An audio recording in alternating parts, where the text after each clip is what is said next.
ہمارے بعض وہ ملنگ بابے جو ہوتے ہیں وہ کہتے ہیں جی نماز پڑھنے کا حکم نہیں دیا گیا، نماز قائم کرنے کا حکم دیا گیا ہے، ہم نے دل کی قائم کی ہوئی ہے۔ یہ ان کی خود ساختہ توجیہ ہے۔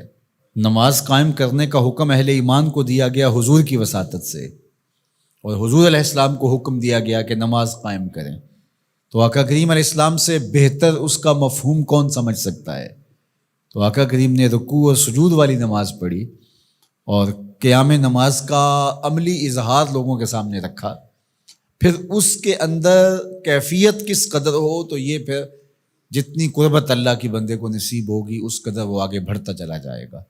تو یہ باطل توجیہات یہ جاہل لوگوں کی، جس کے بدن سے بدبو کے ببوکے پھوٹ رہے ہوں اور جس کے جسم میں جوئیں پڑی ہوں اور جس نے 6 سال سے غسل نہ کیا ہو، وہ اس اعتماد سے کہہ رہا ہوتا ہے ہم نے قائم کی ہوئی ہے، ہم نے دل کی قائم کی ہوئی ہے۔ اللہ اکبر۔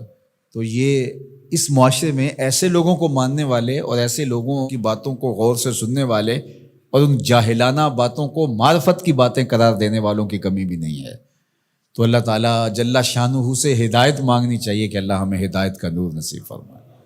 تو اقامت نماز سے کیا مراد ہے؟ اس کی فرائض کے ساتھ ادا کرنا، یا پھر رکوع سجود تلاوت کا اتمام اور اس میں خشوع کا اور خضوع کا اظہار اور اس میں مکمل ڈوب جانا کہ گویا تم اللہ کی عبادت کر رہے ہو تو اس کو دیکھ رہے ہو۔ اور حضرت عثمان غنی رضی اللہ تعالیٰ عنہ فرماتے ہیں کہ جس نے صحیح وضو کیا، حضور علیہ السلام سے روایت کہ جس نے صحیح وضو کیا جس طرح میں نے وضو کیا ہے اور 2 رکعت پڑھی اور اس میں اس کو کسی غیر کا خیال نہ آیا، تو اللہ تعالیٰ اس کے پچھلے سارے گناہ معاف کر دیتا ہے صرف 2 رکعت سے۔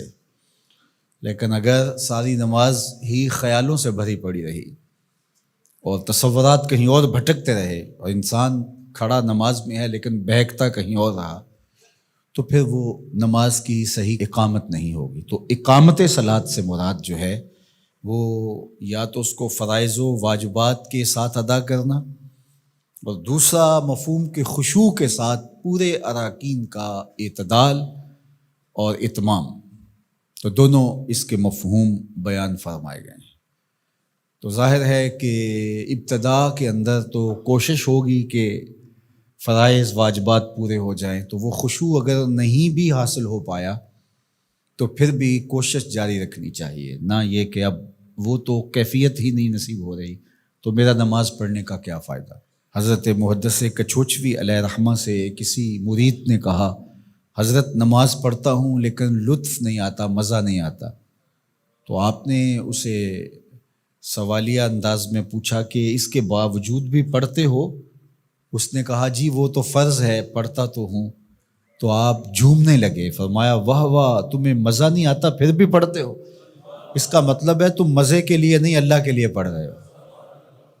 تو اگر لطف آ جائے، وہ کیفیت، وہ حظ، وہ تو بہت بڑی بات ہے، لیکن اگر نہیں بھی ہے تو اس کا فریضہ تو ہے اس کی طرف سے جو عائد ہوتا ہے، تو وہ شکل بنا کے تو کھڑے ہوں، وہ صورت بنا کے تو کھڑے ہوں، تو کسی دن وہ کیفیت بھی پیدا ہو جائے گی۔ خورش دے بدر را جو کب کو حمام کہ یک روز افتد ہمائے بدام۔ سعدی شیرازی فرماتے ہیں کہ دانے ڈالتا رہے، چوغا ڈالتا رہے، کبھی کبوتر آئے گا، کبھی کوا آئے گا، کبھی کوئی اور فاختہ آ جائے گی، لیکن کسی دن وہ بھی آ جائے گا جس کے لیے تم یہ سب کچھ کر رہے ہو۔ تو اس لیے محنت کو جاری رکھو، کوشش کرتے رہو، تو ایک دن انشاءاللہ اس کیفیت میں بھی چلے جاؤ گے۔ دروازہ کھٹکھٹانا چھوڑنا نہیں ہے، دستک دیتے رہو، کبھی تو بوا کھلے گا نا، کبھی تو آواز آئے گی کھلا ہے دروازہ آ جاؤ اندر، پھر اندر سرور کی وادی ہوگی، کیف کا جہاں آباد ہوگا۔ اور آقا کریم نے ہمارے لیے آسانی پیدا فرما دی کہ اللہ کی عبادت اس طرح کرو کہ گویا تم اسے دیکھ رہے ہو، اور اگر یہ نہیں تو کم از کم یہ کیفیت تو ہو کہ وہ تمہیں دیکھ رہا ہے۔ تو اپنی اپنی کیفیت ہوتی ہے، بہرحال نماز کو ترک نہیں کرنا، بھرپور کوشش ہو کہ خشوع و خضوع کے ساتھ نصیب ہو۔ تو نماز کی اقامت کا یہی مفہوم ہے۔